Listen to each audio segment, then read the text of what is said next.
Muito bem, durante a Idade Média fundaram-se quase todas as grandes universidades, iniciadas principalmente por eclesiásticos e com origem nas escolas ligadas às catedrais e aos mosteiros. Entre essas universidades, pode-se mencionar a de Paris, que no século XI, sob a orientação de Abelardo, tinha milhares de alunos. As universidades de Oxford e de Cambridge, e bem assim como a de Bolonha, nas quais estudava alunos de todos os países da Europa. Todas as grandes catedrais da Europa, essas maravilhosas, de uma arquitetura muito linda, gótica, que o mundo moderno admira, sem poder sobrepujar, nem ao mesmo igualar, foram desenhadas e construídas no período medieval. O despertar da literatura teve início na Itália com a famosa obra A Divina Comédia, de Dante, iniciada no ano de 1303, e logo em seguida pelos escritos de Petrarca, no ano de 1340, de Boccaccio, de 1360. No mesmo país, na mesma época, iniciou-se o despertamento da arte e houve uma evolução, tanto na arquitetura quanto em todos os sentidos da educação. Houve melhorias em todo o mundo, nas galerias de exposições, os pintores, os quadros, né? Foi tudo durante a Idade Média que houve essa disseminação por todo o mundo. Nós vamos ver que no início da reforma religiosa houve a queda de Constantinopla, e durante esse período, especialmente seu acaso, manifestaram-se restos de luz religiosa. E nós vamos ver que durante esse período, presságios da futura reforma, 5 grandes movimentos de reforma surgiram na igreja. Contudo, o mundo não estava preparado para recebê-los, de modo que foram reprimidos com sangrentas perseguições. Nessa época houve a Inquisição, né? Aí está um dos movimentos albigenses ou cátaros. Os puritanos conseguiram proeminência no sul da França, cerca do ano de 1170. Eles rejeitavam a autoridade da tradição, distribuíam o Novo Testamento e opunham-se às doutrinas romanas do purgatório, à adoração de imagens e às pretensões sacerdotais, apesar de terem algumas ideias estranhas relacionadas com os antigos maniqueus e rejeitaram o Antigo Testamento. Vemos também o movimento dos valdenses, apareceram ao mesmo tempo em 1170 com Pedro Valdo, um comerciante de Lyon, que lia e explicava e distribuía as escrituras, as quais contrariavam os costumes e as doutrinas dos católicos romanos. Nós vamos ver que John Wycliffe iniciou um movimento na Inglaterra a favor da libertação do domínio do poder romano e da reforma da igreja. Wycliffe nasceu em 1324, educou-se na Universidade de Oxford, onde alcançou o lugar de doutor em teologia e chefe dos conselhos que dirigiam aquela instituição. Ele atacava os frades mendicantes e o sistema do monacato. Recusava-se a reconhecer a autoridade do Papa e opunha-se a ela na Inglaterra. Escreveu contra a doutrina da transubstanciação, considerando o pão e o vinho meros símbolos. Insistia em que os serviços divinos na igreja fossem mais simples, isto é, de acordo com o modelo do Novo Testamento. Nós vamos ver que esse homem deixou uma história extraordinária, tanto é que no livro dos Heróis da Fé tem a história de John Wycliffe. John Hus, da Boêmia, nascido em 1369 e martirizado em 1445, foi um dos leitores de escritos de Wycliffe. Pregou nas mesmas doutrinas e, especialmente, ele proclamou a necessidade de se libertarem da autoridade papal. Chegou a ser leitor da Universidade de Praga e, durante algum tempo, exerceu influência atuante em toda a Boêmia. O Papa excomungou John Hus e determinou que a cidade de Praga ficasse sujeita à censura eclesiástica enquanto ele morasse ali. Hus Então se retirou para o lugar ignorado, porém de seu esconderijo enviava cartas confirmando suas ideias. Ao fim de 2 anos consentiu em comparecer ao concílio da Igreja Católica Romana de Constança, que se realizou em Baden, na fronteira da Suíça. Havendo para isso recebido um salvo-conduto do imperador Sigismundo. Entretanto, o acordo foi violado e não respeitar o salvo-conduto sob a alegação de que não se deve ser fiel a hereges. Assim foi John Hus condenado e queimado em 1415. Porém, sua atividade e sua condenação foram elementos decisivos na reforma de sua terra natal e influenciaram a Boêmia por muitos séculos desde esse tempo.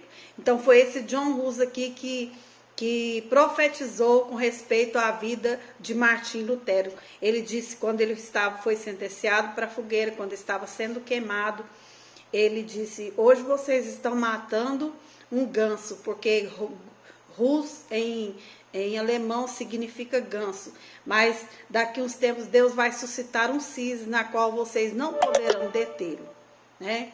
Então nós vamos ver que Jerônimo Savonarola foi um monge da ordem dos dominicanos em Florença, na Itália, e chegou a ser prior do mosteiro de São Marcos. Então ele pregava, ele faz parte também dos heróis da fé. Foi preso, condenado, enforcado, seu corpo queimado na praça de Florença. Seu martírio deu-se em 1498, apenas 19 anos antes que Lutero pregasse as teses na porta da Catedral de Wittenberg. Então, houve a queda de Constantinopla. Atualmente, Constantinopla é conhecida como Istambul, né, na Turquia. Com a queda de Constantinopla em 1453, terminou o período da Igreja medieval. Então, aqui há uma menção ainda ligeiramente a alguns homens eruditos e dirigentes do pensamento no período que estudamos. Aqui fala sobre Anselmo, que ele nasceu em 1033, e aí no final da sua vida ele foi exilado por algum tempo, escreveu várias obras teológicas e filosóficas, sendo por isso chamado Segundo Agostinho, e morreu no ano de 1109. Depois vem Pedro Abelardo, que nasceu em 1079 e morreu em 1142. E vem Bernardo de Clausewitz, e esse Bernardo, Lutero declarou o seguinte: se houve no mundo um monge santo e temente a Deus, esse foi o seu Bernardo de Clausewitz. A mentalidade maior da Idade Média foi, sem dúvida, Tomás de Aquino, que viveu nos anos de 1225 a 1274 e foi chamado o doutor universal, doutor angélico e príncipe da escolástica. Nasceu na localidade de Aquino, no reino de Nápoles. Contra a vontade da família, os condes de Aquino entrou para a ordem dos monges dominicanos. Quando ainda estudante, Tomás era tão calado que lhe deram o apelido de boi mudo. Mas o seu mestre, Alberto Magno, sempre dizia: um dia esse boi encherá o mundo com seus mugidos. E de fato ele foi a autoridade mais célebre e mais elevada de todo o período medieval na filosofia e na teologia. Seus escritos ainda hoje são citados principalmente pelos eruditos católicos romanos. Tomás de Aquino morreu em 1274. Aí nós vamos ver, já quase resumindo a nossa apostila, o quinto período geral, desde a queda de Constantinopla, o fim da Guerra dos 30 Anos, 1648, e a reforma na Alemanha. Nós vamos ver que neste período de 200 anos que vamos comentar, o grande acontecimento que despertou a atenção geral foi a reforma iniciada na Alemanha. Espalhou-se por todo o norte da Europa e teve como resultado o estabelecimento de igrejas nacionais que não prestavam obediência e nem fidelidade a Roma. Anotemos algumas das formas que conduziram a reforma e ajudaram de forma notável o seu progresso. E uma dessas formas, sem dúvida, o notável movimento conhecido como Renascença, ou Despertar da Europa, para um novo interesse pela literatura. pelas artes, pela ciência, isto é, a transformação dos métodos e propósitos medievais em métodos modernos. Nós vamos ver que com a reforma houve um desenvolver tanto da educação, em toda a maneira de viver das pessoas. As pessoas, de um modo geral, não tinham acesso à educação, mas com a reforma protestante houve um acesso à educação. As pessoas tiveram liberdade, houve um incentivo para as pessoas estudarem, aprenderem a ler, aprenderem a cantar. Nos mosteiros era só os monges que cantavam, ministravam. E aí com o desenvolver da reforma, mas principalmente Martim Lutero, ele sempre incentivava os irmãos da igreja a cantarem, a exaltarem em comunidade, todos juntos. Os cânticos congregacionais foram incentivados a partir da reforma da igreja. Os dirigentes do movimento, de modo geral, não eram sacerdotes nem monges, e sim leigos, especialmente na Itália, onde teve início a Renascença, não como um movimento religioso, mas literário, não abertamente antirreligioso, né? Porém, eles estavam ali unidos e estudavam. A maioria dos estudiosos italianos desse período eram homens destituídos de vida religiosa. Até os próprios papas dessa época destacavam-se mais por sua cultura do que pela fé. Então nós vimos aí que na época da reforma houve o desenvolver tanto da liturgia como também da educação, do incentivo para o aprendizado, né? Nós vamos dar continuidade aqui e finalizando dizendo que em 1521 Lutero foi citado a comparecer ante a dieta do Concílio Supremo de Reno. O novo imperador Carlos V concedeu um salvo-conduto a Lutero para comparecer em Worms. Apesar de advertido por seus amigos de que poderia ter a mesma sorte de John Hus, que nas mesmas circunstâncias no Concílio de Constança, em 1415, e apesar de possuir um salvo-conduto, foi morto por seus inimigos. Lutero respondeu-lhes: irei ao Worms, ainda que me cerquem tantos demônios quanto são as telhas dos telhados. Finalmente, no dia 17 de abril de 1521, Lutero compareceu ante a dieta presidida pelo imperador, em resposta a um pedido de que se retratasse e renegasse o que havia escrito. Após algumas considerações, respondeu que não podia retratar-se, a não ser que fosse desaprovado pelas escrituras e pela razão, e terminou com essas palavras: aqui estou, não posso fazer outra coisa, que Deus me ajude. Amém. Então nós vimos aí que Martim Lutero, ele sempre a sua conduta, ele se postava realmente como um verdadeiro herói da fé, aquele que não media os seus esforços, e sempre quando houve ciladas para prendê-lo, conta-se a história que numa dessas viagens houve uma emboscada, mas aí um príncipe pegou ele e escondeu ele por mais ou menos um ano e pouco, ali num castelo, e enquanto muitos pensavam que estava morto, Martim Lutero estava traduzindo a Bíblia. E foi grande o ministério que ele deixou aqui na Terra, né?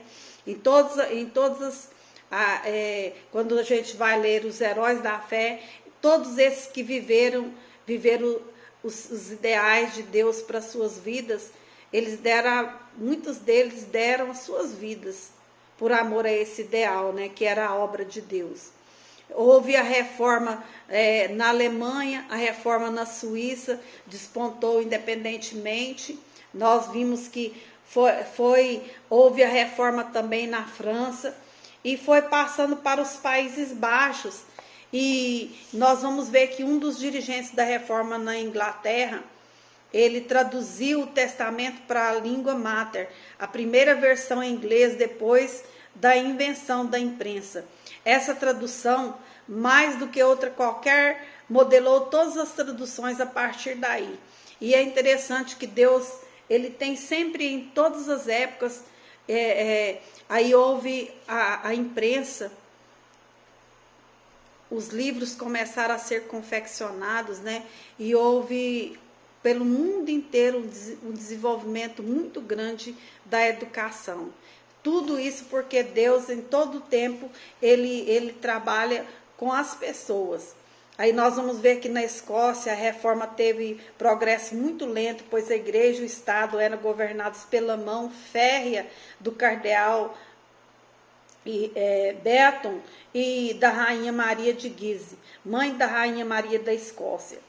Então nós vamos ver que o primeiro grande princípio é que a verdadeira religião está baseada nas Escrituras. Os católicos romanos haviam substituído a autoridade da Bíblia pela autoridade da igreja.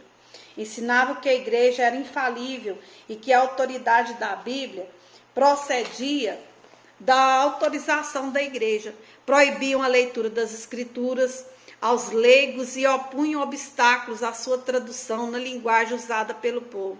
Eles chegaram até certo ponto, conta-se na história, que quando eles iam lendo, eles colocavam veneno nas páginas, e quando aquelas pessoas iam lendo aquele veneno, a passo que a pessoa ia passando e passando o dedo na língua, aquele veneno ia entrando, muitos morriam. E eles falavam que quem lesse a Bíblia, muitos morriam. Os reformadores então afirmavam que a Bíblia continha as regras de fé e prática, e que não se devia aceitar nenhuma doutrina que não fosse ensinada pela Bíblia. A reforma, ela desenvolveu ao povo a Bíblia que se havia perdido e colocou os ensinos bíblicos sobre o trono da autoridade.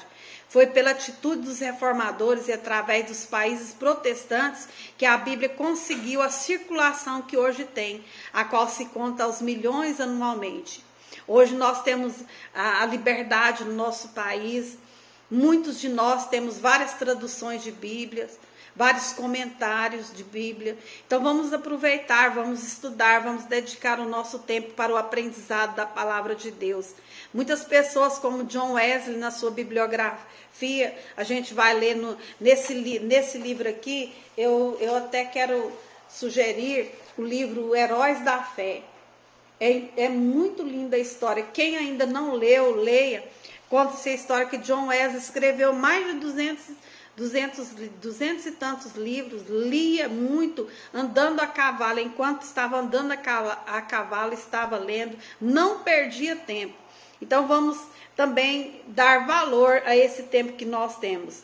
Nós como servos de Deus, precisamos nos dedicar, porque nós sabemos que na galeria dos heróis da fé, nós precisamos de fazer parte dessa galeria. Em nome de Jesus nós vamos fazer, né?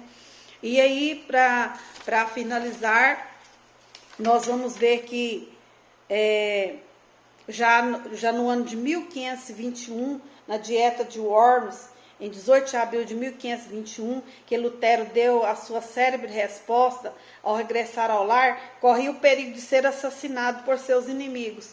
Surgiram então seus amigos, levaram para um castelo onde ficou escondido durante um ano, e foi ali que ele realizou a tradução do Novo Testamento para o alemão.